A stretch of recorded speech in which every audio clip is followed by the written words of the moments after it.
Yes, I think that K18 for sure was just the most transformative for me. I was testing out Olaplex right around when I started noticing the hair damage, and I definitely did notice an improvement, but it wasn't until I was consistently using K18 for a while that I started to notice a serious decrease in breakage.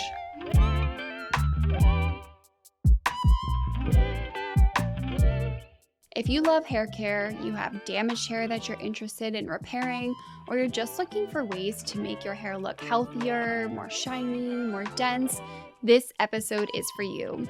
Abbey Yung was actually recommended to me by one of you guys who saw her content and thought that she was amazing. I clicked onto her page and very quickly agreed. She is evidence-based. She's always sharing the science that backs her recommendations. She does really good deep dives in ingredients for hair care products. She's great at recommending affordable dupes to products that we all know and love. And she took her passion for hair care a step further and recently got her formal trichology training so she could really educate a bit more on the science of the hair, which honestly was something she was already doing much better than a lot of providers I see on these apps.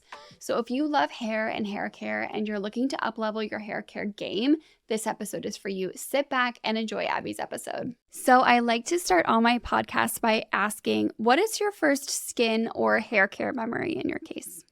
The first thing I can think of when I started to notice that something was different about my hair and not a good way was in college. I went back home after my freshman year and was like unpacking my car on my driveway, talking with my mom, and she was like looking at me kind of weird and then was just like, "What happened to your hair? Like, it looks so different." And that's when I noticed that I had lost a lot of density. It just was not looking as healthy as it used to. And I never, ever had to worry about my hair before. I just kind of was naturally blessed with really thick hair that always looked healthy. And that was the first moment where I was like, oh my gosh, what do I do now?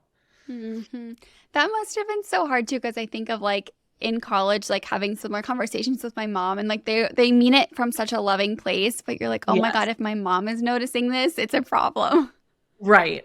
And yes, she's always just looking out for things like that, I think, because she wants to be the one that notices it so other people don't, you know? Yeah, 100%. So then you went through a little bit of this kind of struggle with your hair. And when did your like love for hair really start? Your love for hair care?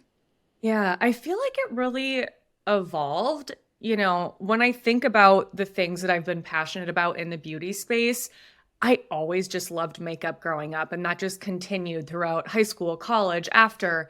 It wasn't until after college that I started really loving skincare. And then I feel like, honestly, it was as I continued to create content in the hair space and started getting requests to like talk about certain topics and for certain videos, my love kind of grew with it.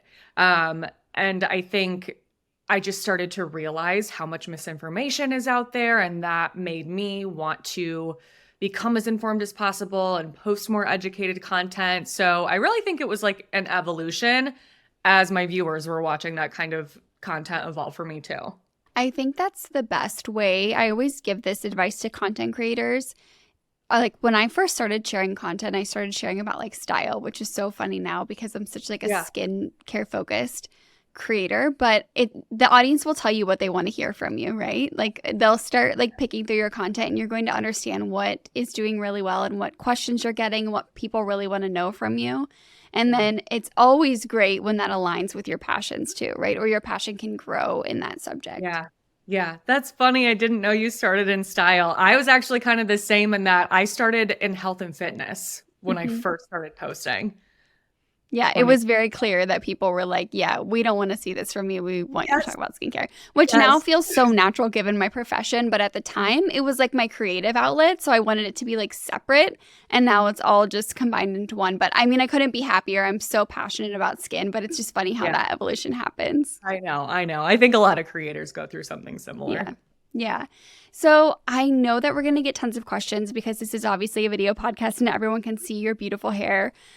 How do you keep your hair so healthy while you're still doing like, I'm assuming you use some sort of like a lightening agent or bleaching service, but your hair looks so healthy. What are some tips for somebody who uses bleach or uses chemical services but still wants their hair to look shiny and healthy? Yes. Well, thank you, first of all. It's definitely been a process in figuring out how to change the way that I color my hair because I used to be somebody that only ever got full foil highlights. I didn't even really know there were other ways to be blonde. Like, I literally thought you get full foils or partial foils, and that's it. And for those that have done that for years and years, you get to a point where your hair can become overprocessed very easily. And I hit that point. My hair was snapping off every time I brushed it. I had so much damage and breakage. And that was what really like led me to be like, okay, I need to figure out a different way to color my hair because what I'm doing now is not working. And of course, at the same time, that's when my content started, picking up in the hair space. So I'm like, I can't be this hair creator with hair that's falling and breaking off. So I found a new stylist and God bless her. She really has helped my hair so much and just understanding different things that she can do that are going to help me to achieve the kind of look that I want, but in a less damaging way. So over the past, I would say 2 to 3 years, maybe now, we have only used bleach on my hair one time, and it was Wow. a max of like 8 foils. So the rest of what she's done, I mean, keep in mind, my hair's really long. So like the ends, there's still bleach in here from when I used to get my hair bleached. But what she switched to is something called a high lift tint. And I'm not super familiar with it because I'm not an expert in hair coloring or anything like that. That's something that will only work for you if you have naturally lighter hair. So, like if you have black hair naturally, it's Hmm. not going to lighten to the level that you want. You would need bleach, but something to ask your stylist about for sure. If you are naturally a blonde, like I am, but I just am a very dark, cool toned blonde, then that may be something that works for you. And she told me it's less damaging than bleach. So, again, I'm not an expert on that, but that is something that I think has helped, along with the fact that I just was then able to go longer between coloring services. Whereas before, if you're getting bleach like I was, you have to go pretty often to keep it up and to maintain it. Yeah, absolutely. And have there been any like products that you've incorporated into your at-home routine that you feel have helped with the damage you were getting from bleaching services? Yes, I think that K18 for sure was just the most transformative for me. I was testing out Olaplex right around when I started noticing the hair damage, and I definitely did notice an improvement, but it wasn't until I was consistently using K18 for a while that I started to notice a serious decrease in breakage. So I Yeah, would say that's number one. I'm a huge fan of that one too. And I know we've spoken before about like hair treatments, and there's so many good ones out there, but it's just so hard to compare anything to K18 because I the know. technology is just like so superior and advanced, and it's just such a great product. Yep, I totally agree. So if someone's listening to this and they're like a shampoo and conditioner girl, that is as far as their hair care routine goes, they're not using any treatment products, they're not using any leave-in treatments. Let's say their hair let's say it's not severely damaged, but it's definitely could use a little bit of help. What are like 1 to 2 products that you would add in from just someone who's using shampoo and conditioner that won't be too overwhelming, but that will make a difference? Hmm. So I don't think that you need something like K18 if, like you said, in this situation, their hair's not super damaged. I don't know that you're going to get your money's worth in that case. I mean, I don't know for sure because I started using it when my hair was super damaged, but I think a couple things that you can add that will really help. Number one would be a really effective leave-in conditioner that is multi-purpose and that it also offers heat protection and kind of does like everything you would want a styling product to do in terms of adding softness and shine and taming frizz. So one product that I recommend all the time and have for years is Pureology Color Fanatic. That's just my absolute all-time favorite in that category. And a product like that, even if it's not exactly that one, is going to make a really big difference in the health of your hair and how it looks and feels and how protected it is. So that's probably my first recommendation. Second, I do love oils on the end before washing, but similar Mm-hmm. to what I was saying with 18, if you don't have a ton of damage, if your hair isn't really super tangly, you may not feel the need for that. But I will say for those people that have tried it and like have had enough damage to notice a difference, I think that has been something that has made a massive difference for them. I've seen so many comments from people saying that one product alone has completely changed their hair. So using some sort of oil just on your lengths and ends before washing, leaving it on for like 30-ish minutes, if not longer. You can wear it overnight. That can help a lot with detangling, making your hair shinier, making it softer. I love that too. Is there a specific oil you love specifically for pre-shampoo oiling? Yeah, so my favorite for the past few years has been the OGX Miracle Coconut Oil, or like Miracle Rescue Coconut Oil. I forget the exact name. Miracle Rescue might be Pantene, but it is in like a little clear bottle, says coconut on it, has a gold cap. That one is my favorite, but it is definitely a bit of a thicker oil. So if you have really fine, thin hair, they have that same type of oil in a mist bottle. Slightly different formulation, but it's a lot lighter weight. So I would go for that if you have issues with product weighing down your hair. They also have a serum form. It's kind of interesting how they do the same kind of thing, just slightly differently. That one is thicker than the mist, lighter weight than the oil that I first mentioned. So it kind of just depends on what your hair type is, if your hair is easily weighed down, but all those are great. Oh, that's nice that there's so many options from the same brand. Yeah. I love that you mentioned kind of getting your money's worth from these products, because that's something I mentioned with the more expensive ones like K18 all the time, where it is for sure going to help your hair no matter what. But if that help is going to be noticeable enough for you to justify the price tag on some of these products, is a completely different story. So I think, we all have some degree of damage, right? When I spoke to the head of R&D of K18, we were talking about how just living damages your hair. We have pollution, we have UV, we have brushing, all these environmental aggressors and lifestyle factors that damage our hair. But everyone has they're on a different, level of that scale. And when you're buying these products that are a little bit pricey, you want to make sure that you're getting a noticeable difference. So if you're someone who has like no issues with budget and you just want to use everything you possibly can, yes, then these products are going to be good for every hair type. But for most of us, where we're really trying to choose products that are going to be really impactful, that are still within our budget, then we have to kind of weigh that when we're picking products. Totally. And I think that's why I really try to test out products at every price point, because I know that everyone has a different budget. And there are so many types of products that you can find at the drugstore that are amazing, but not everything. So like K18, you're not going to find a dupe for that at the drugstore. That's one of those where it's like, it is worth it to spend that money. But if it's not an option for you, or if you don't really have that much damage, then exactly to your point, it's probably not worth that price. Yeah. And you're kind of the queen of like myth busting when it comes to hair. And when I mentioned you were coming on, I got a few questions from the audience about hair ingredients or classes of ingredients that they're afraid to use. So I thought I could ask you about those, and you could give us like a little 101 on what they do. Should we be afraid of them? Should we be incorporating them? Kind of just what you think from your expert opinion. Yeah, love it. So the first one is silicones. What do you think about silicones in hair care specifically? Yes. So when it comes to silicones and conditioning products, I am a huge fan of them. I actually steer clear of silicone-free products. While I have tested them out, I have found that almost all of them just do not make my hair look and feel the same as conditioning products that have silicones. I've done a lot of digging on the internet just to find reputable sources talking about the benefits of silicones and any potential negatives, and the benefits far outweigh any negative. I think really the only downside is that they could build up on your hair, but they're not going to be, stuck to your hair forever. They can be removed with a really good, effective shampoo.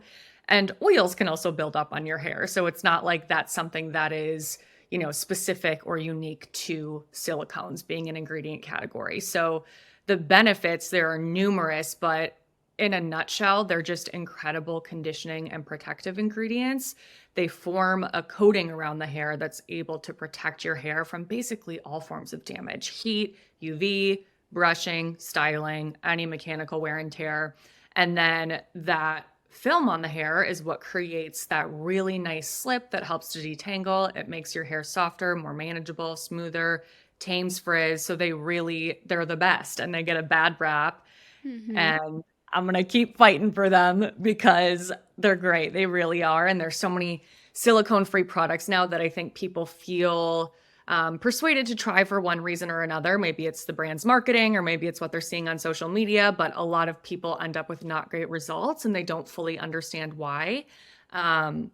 And I think I just started to notice that trend, like with the way that natural hair care has kind of exploded on social media and just in the hair industry in general. So that's when I started to kind of speak up about it. Yeah. And is there, for people who are regularly using silicones, number one, do you think it's something that they need to alternate, or can they use the silicone in their conditioning agents every single wash? And number two, do they need to use any sort of like a detox routine or shampoo in between?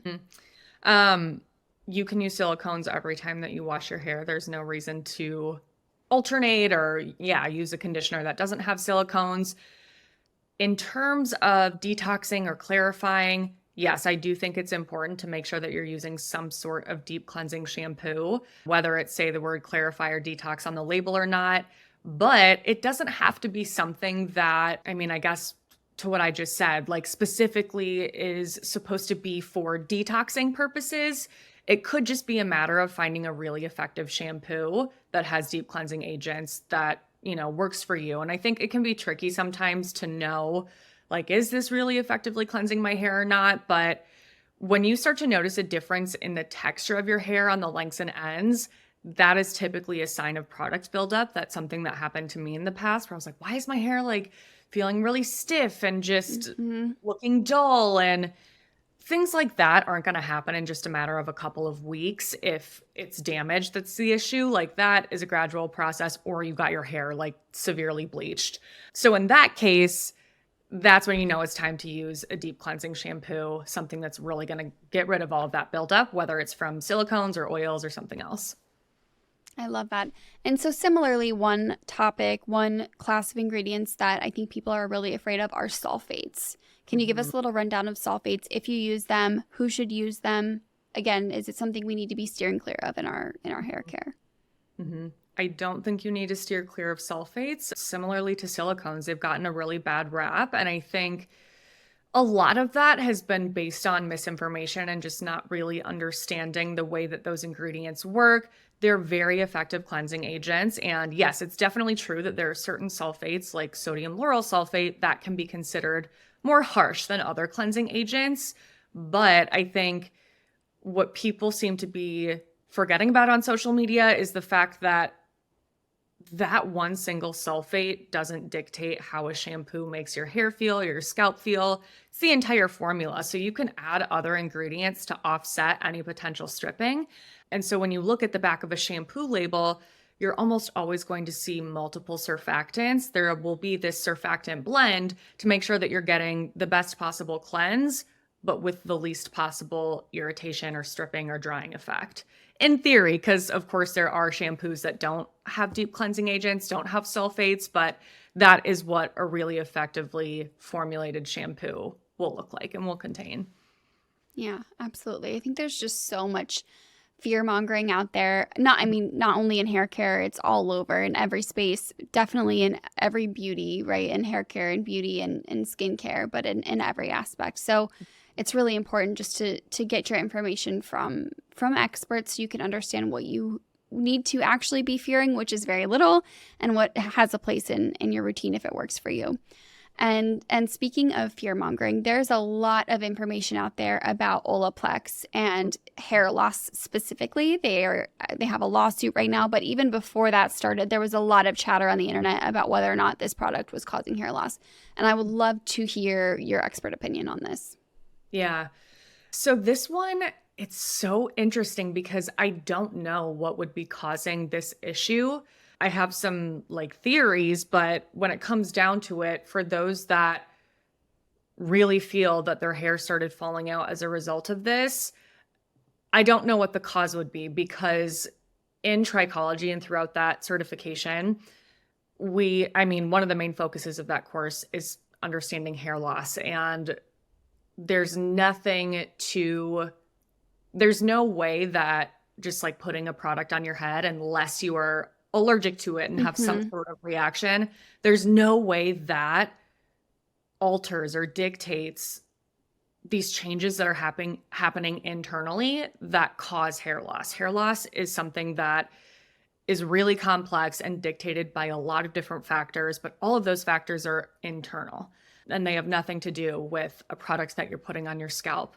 So, you know, one of my hunches is that people were using it in a way that wasn't what the brand originally recommended. I feel like once people started to realize that that product was helpful for damage, they started to like just way overuse it. And I feel like we started to see people like Kim Kardashian talking about the fact that she sleeps with Olaplex in her hair, but the product wasn't designed to be used that way. It's something that actually stops working once your hair is dry.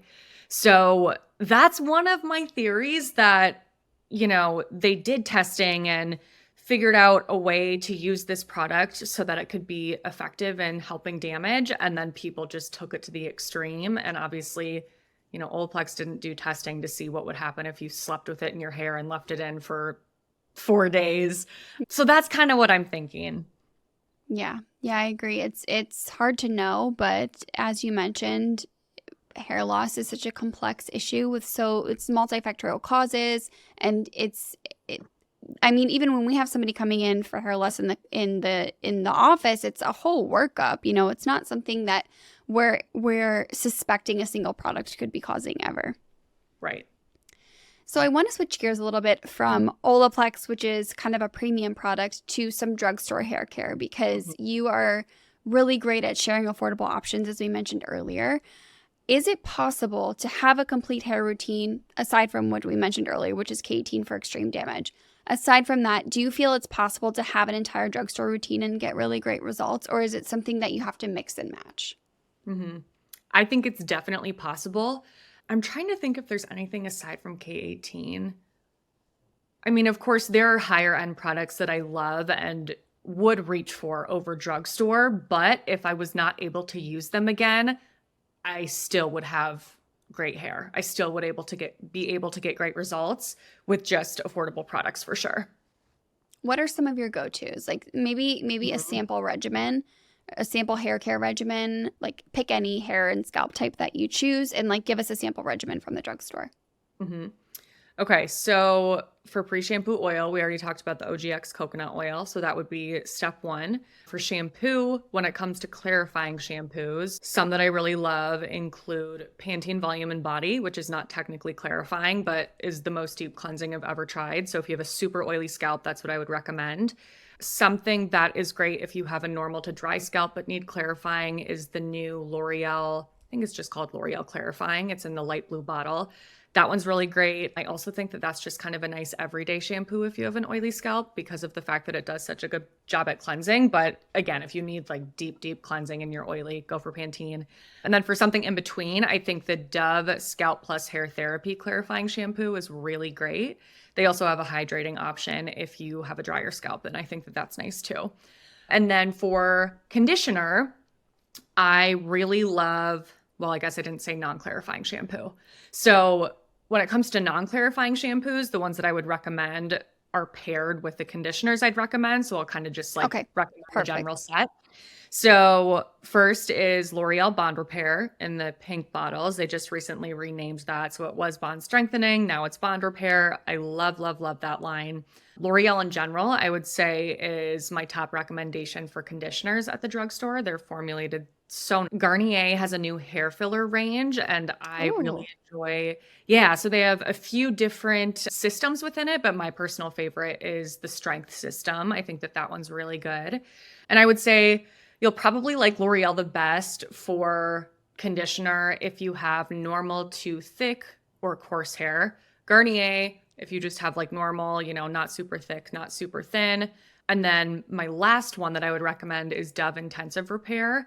I think that is really, really nice if you have normal to thin, fine hair because it's a bit lighter weight. But all of those product lines have great ingredients, work really well on my hair, and are all lines that I would recommend. This episode is brought to you by, well, me. Skinthusiast.com is your one-stop shop for all things skin, hair, and beauty. I have countless blog posts to educate you on all the skin concerns and most common skin questions I receive. We also have a complete skincare basics guide on our shop page, as well as the cutest In My Skin era crew necks. If you want to support the show, please head over to skinthusiast.com/shop, and don't forget to rate and review the show wherever you listen to podcasts. I love that. That is so helpful. And it's just like so reassuring to know that you don't have to spend hundreds of dollars on your hair care routine and you can still get really great results. Yes, definitely. What are a couple of hair products that you think people are neglecting? Like, what do you see most often when people, I'm sure you get hundreds of DMs Mhm. telling you about their issues. What are some of the most common mistakes that you're seeing as far as things people are neglecting in their routine? Mhm.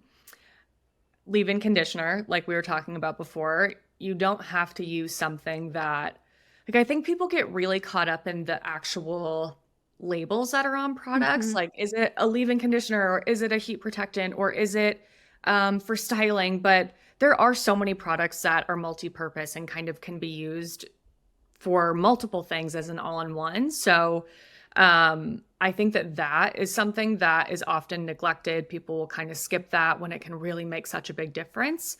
So that's the first thing I would say. Second, I feel like these days is a really good shampoo. I think, like I was saying before, we have gotten to this point in the hair space where there are so many shampoos out there that just don't do a great job at cleansing. And I think people have gotten, they've become fearful of certain ingredients. And so they're using shampoos that don't do a great job at cleansing their scalp, and they're also not shampooing enough. And so they're wondering, like, why does my hair feel so stiff and brittle and not soft and looks dull? And so many of those things can be caused by not properly shampooing.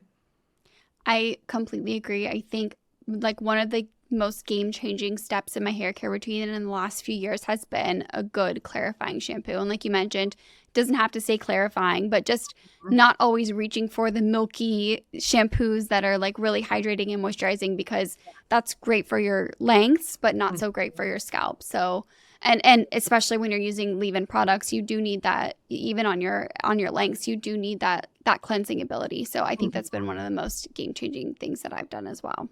Yes. So if someone has gone too far with chemical and salon services, we're talking about like they're really in a bad place with their hair, what's Mhm. something you recommend? I'm assuming probably stopping the chemical services if they can, but what else can they do aside from that, like if they're in real damage control? Mhm. So, of course, a product like K18 is something that I would recommend adding right away.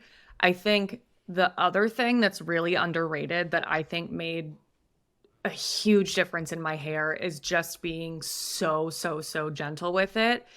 Unfortunately, when you get to the point of your hair being over processed, a chemical change happens in our hair that's irreversible. So the cysteine in our hair actually turns to cysteic acid. And that's like when you've hit the point of no return and the damage is done.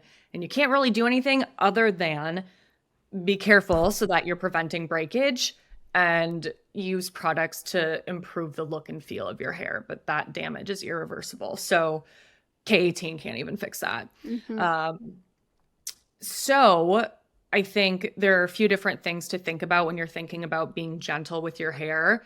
The way that you brush it is really important. So not just like tugging through it. I used to do that. There's a video, I think it's still up on YouTube. I left it up from when I first started and my hair was wet and knotted and I was just ripping a brush through it. And I look back like, stop. Oh my gosh, because that's just going to make your hair snap if it's really fragile and damaged. So that's something to think about. Just the way that you style your hair in general, I would avoid any sort of hot styling tool that requires you to brush through your hair and then also like twist it or pull on it at the same time. So like the Revlon Hmm. one step styler, that just combines so many forms of damage in one tool. So avoiding things like that whenever you're able to, of course, minimizing heat, and then just wearing your hair in protective styles. So, like a loose braid or a twist, some sort of really loose, floppy bun, a jaw clip works too. Avoiding really tightly pulled back, slicked hairstyles because that can just lead to more breakage. And then just waiting, which is the worst. Like, you don't want to hear that when you have really bad damage. But unfortunately, when you're at that point, you have to just wait for your hair to grow so that you can get that damage cut off and kind of get to a better place. Yeah, yeah, absolutely.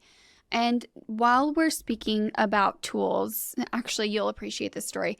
There's a hair tool company that launched a new tool, and they did like a little tour in Miami, and they invited a bunch of creators to come and try it. And so they had all these stylists from all over, and they were, splitting everybody up, and they were like showing you how the tool worked in your hair. And I sat down and I was like, I was a little distracted and wasn't thinking anything. And I must have looked like a deer in headlights when I finally looked up, because he just starts ripping through my hair with a brush. And like, I am so gentle with my hair when I brush it. And I just assumed that he also would be. I didn't even think anything of it. And I'm like one of those people who like, I just can't say anything. I just can't. But I'm like literally praying. I'm like feeling the hair come out of my scalp. I'm just like I must have looked insane in the mirror, because I just couldn't believe that this guy who's like supposed to be this big hairstylist is brushing women's hair that way. And then partially I'm like, well, he's probably never brushed his hair. Like, he has short hair. He's probably never had long hair and had to understand, like, number one, what it feels like.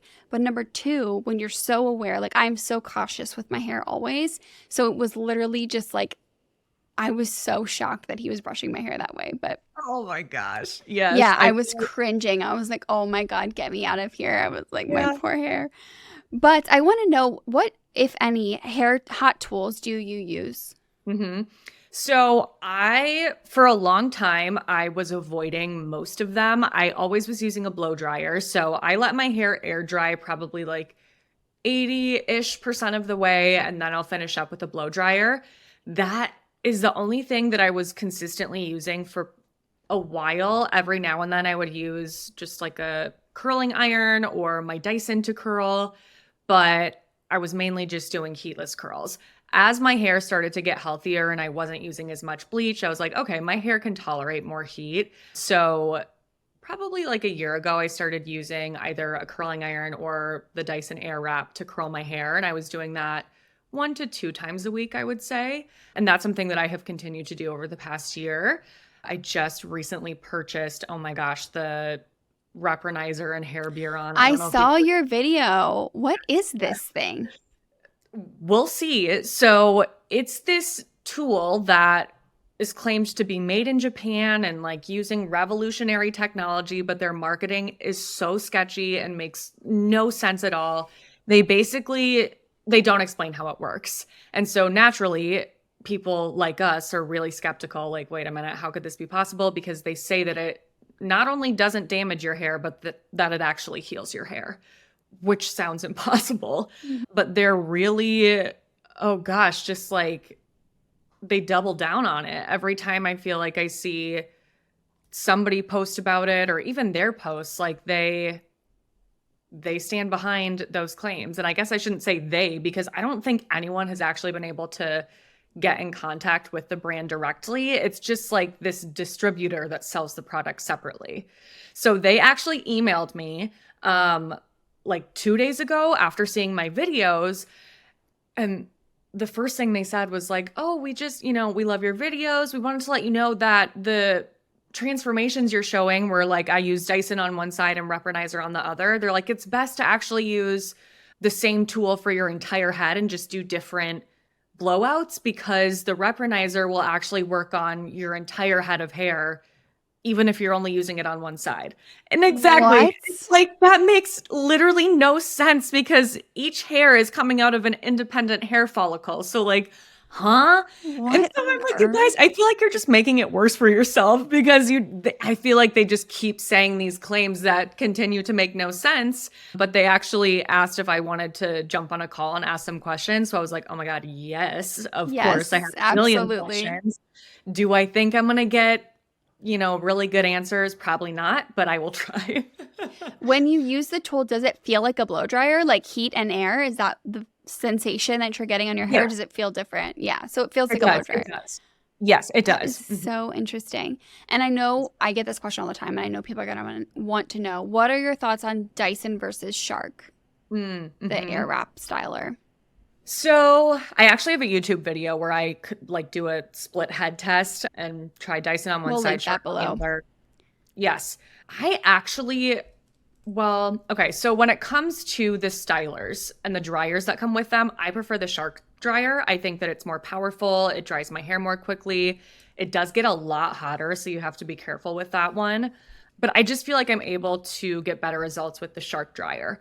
When it comes to the curls, I still find myself reaching for Dyson over Shark. I think just because of the fact that I have the longer barrels. The Shark also has like the way that the barrel is wrapped is not as smooth as the Dyson. I don't even know what you would call them. The vents are kind of popped up in a way that if you have hair that like kinks really easily, that'll probably be an issue for you. It's not for me. I was able to get really similar results with the curls, but I do prefer that longer barrel with the Dyson. And I do like that smoothing attachment that they've added to their dryer too. I think that kind of makes it more comparable to the Shark dryer. The other thing though that I think would be like a point for Dyson over the Shark is the Shark brush attachments I found to just pull on my hair a lot more. They have a lot more tension. So that can give you a smoother, sleeker look in terms of styling. I think it'll look better with Shark if you want those brush tools, but Dyson is less damaging in that sense. Yeah. I used a Shark like twice just because I was really interested in having like a more budget-friendly option to the Dyson. And I noticed immediately after styling like more broken pieces. And I usually never, ever see that after I style because I pretty much exclusively use the air wrap. Like I wash my hair 1 to 2 times a week and I use my air wrap after every wash. I really don't ever use any other hot tools. It's like maybe like on a special occasion I'll use an iron like maybe once or twice a quarter. So I think it was the fact that just the tools pull a bit more and it does get hotter. So even though I was using it on lower heat, I do feel like it was hotter than the Dyson. So I'm not sure. But I think that like that price gap can't be ignored for a lot of people. Definitely. Yep. What was your favorite and least favorite hair launch this year? It could be hair care, could be tool, could be anything. I think probably least favorite, just in the sense that I was so excited to try it, but it just wasn't amazing, was the K18 conditioner. It wasn't horrible. I just was expecting to be like, oh my gosh, More this from is them. amazing. Yes. Yeah. And unfortunately, it just kind of fell flat for me. Honestly, I might say the Dove Scalp Plus Hair Therapy range. I think I just was really excited to see that line from a drugstore brand and see the drugstore stepping in a different direction and just putting more focus on scalp care.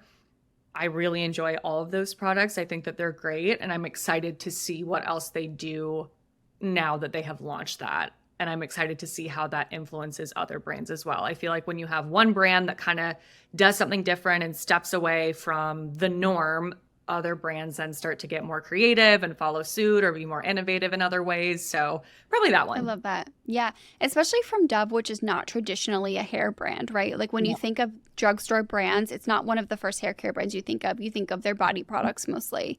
And I'm a huge Dove fan. I think that they have some incredible skin products. So I'm going to have to try their hair. I've never tried I don't think I've tried anything from their hair line before. So I'll have to try that.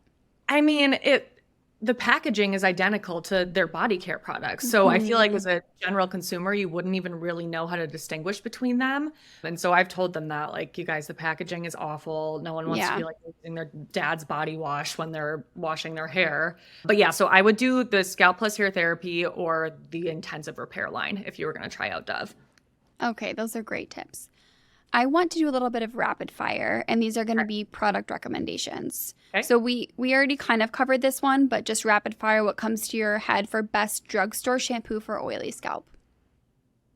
Pantene Volume and Body. Okay. Best hair mask for damaged hair? Does it have to be drugstore or can it just be really affordable? Anything. It could be anything. Anything. Ooh. Let's exclude K18 because I never really put that in the mask category. Even though it's called a mask, I never really put that in that category. But Agreed. Oh my gosh.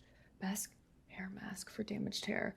So for pricier, I feel like if you're looking for something that's like a thick, deep conditioning mask, the Amika The Cure mask is really, really nice, but that is thick, so you're not going to love it if you have thin hair or fine hair. One that popped into my head is the Eliza Vecca collagen protein treatment. So that's one that went viral a while ago now because people were saying it's an Olaplex dupe. It's definitely not, but I dug into it, have tested it out so many times at this point. The ingredients are really nice and it makes my hair feel incredible. And it's $7. And I've seen Oh my so many positive gosh. reviews. It's incredible. It's just on Amazon.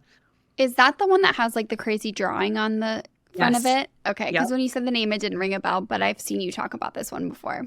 Yes. Okay, that's a great one. $7. Wow, that's so amazing. Mm-hmm. Favorite dry shampoo?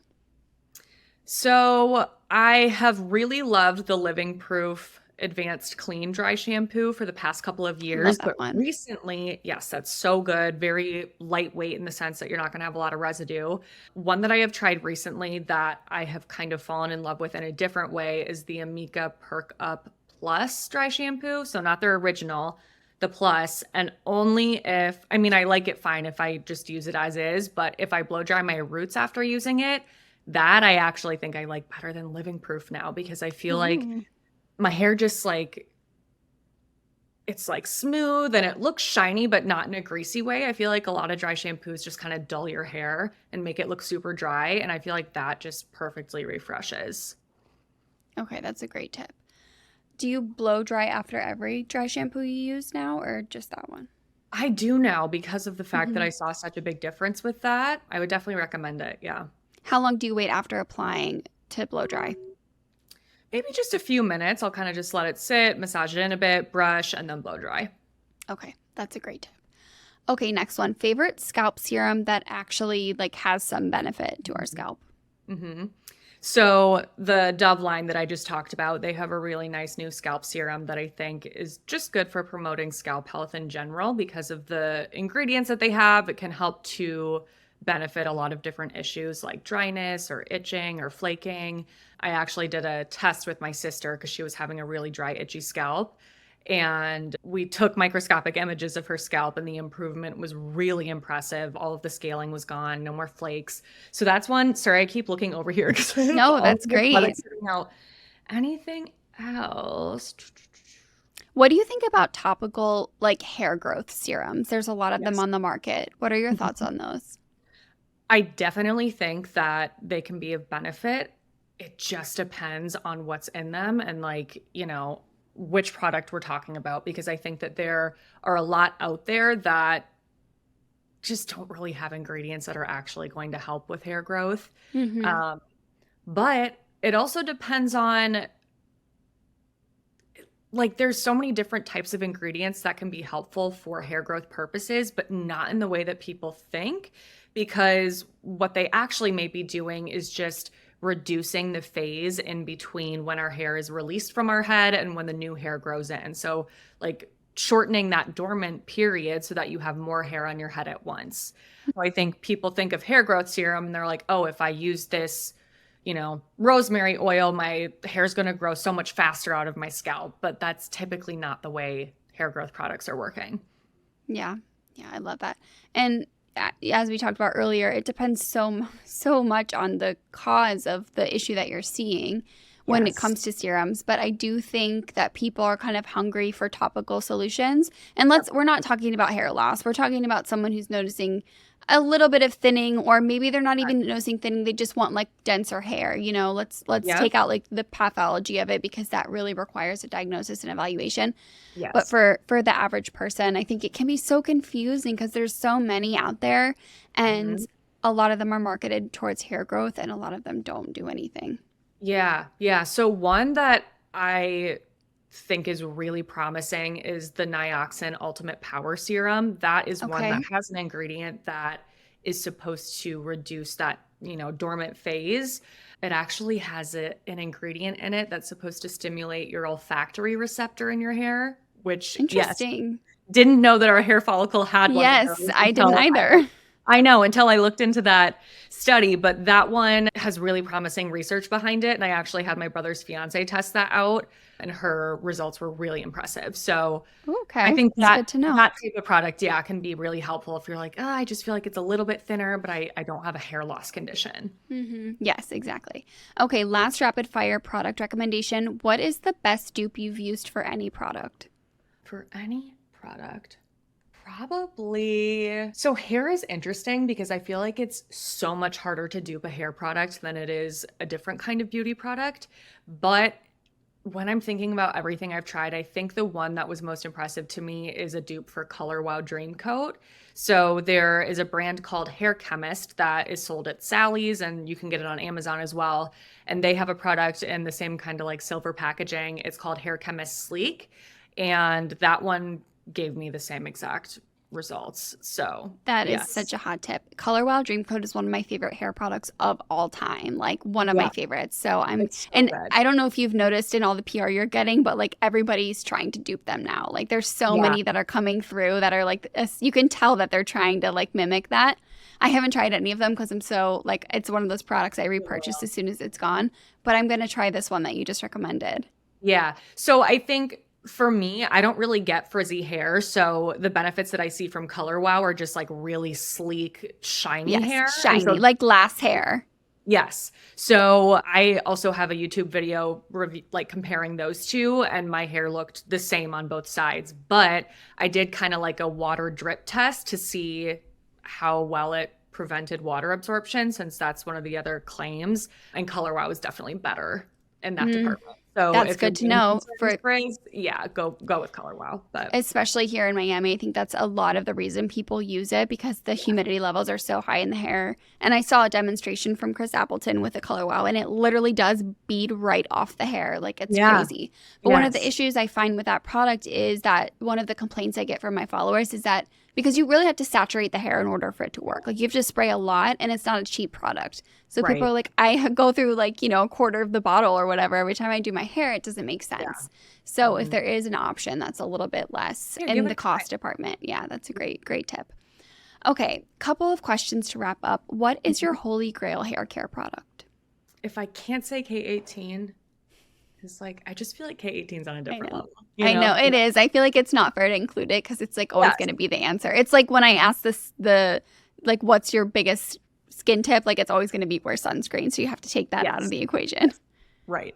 If I can't say that, I think I would say Pureology Color Fanatic, that leave-in spray. I have used it for so long and I have not found anything that's as good as it.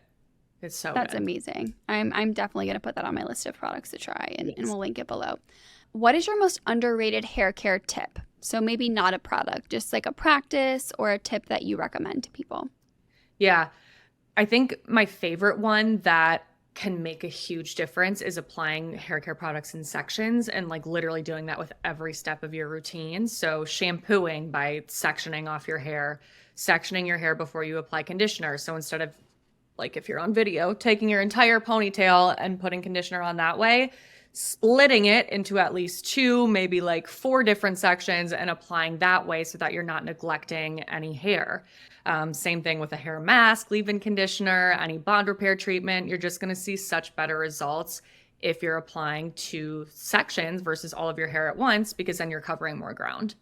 I love that tip. It's easy, it's free, free Yes. tip, and it can make such a difference, especially with like Yeah. shampooing, because there's so many times that you really like neglect the back or like the kind of the crown of the head, and then you're wondering why it's feeling greasy or oily or even like itchy and irritated because you're not Yep. removing all that oil and product. I love that tip. Yes. Okay, very last question. If you could tell your younger self one thing, what would it be? Probably that something along the lines of it being worth it to work towards the things that you're passionate about. Like, even if it's the most work of your entire life, if it's something that you truly love, it's worth it to work on it and it'll pay off. I love that. I think that there's real magic in being able to do what you love every day. Like that Yeah. to me is like the American dream, being able Yes. to live your life and actually enjoy what you do every day. I think that's Yep. so, like you said, just work for it, right? Yeah. Yeah. It's Don't worth be it. afraid. I love that. I love that. Thank you so much for coming on, Abby. We're going to leave all of your information below. I'm going to link those two YouTube videos that you shared. You Mhm. guys, if you don't follow Abby on YouTube, she is like such a wealth of knowledge and she's great at comparing products and being super honest. And then you can kind of like make your own decision on which product you want to invest in. But your YouTube is just like exceptional. So I'm going to link some videos Thank below. you. We'll link your Instagram and all of that information. But thank you so much. Thank you for joining us. Thank you. I hope you all took notes because I think that is the best episode I've ever had when it comes to recommendations of products. Like Abby literally breaks it down for us. There were so many product recommendations for different hair types and different budgets in there, and she's so intentional about these choices and can really back up why she's recommending one product over another for different hair types and scalp types, and I hope you guys love that episode as much as I did. If you have a chance to rate and review the show, it really helps me. It helps get this podcast out to people who love it like you do, and in your review, be sure to let me know what guests you want to see next. I have been loving taking your guys' guest requests, and they have honestly been some of my favorite guests that I never would have even known existed if you hadn't brought them to my attention. So thank you for taking the time to do that, and definitely let me know in your review of the show who you want to see next. And I'll talk to you next week, skin enthusiasts.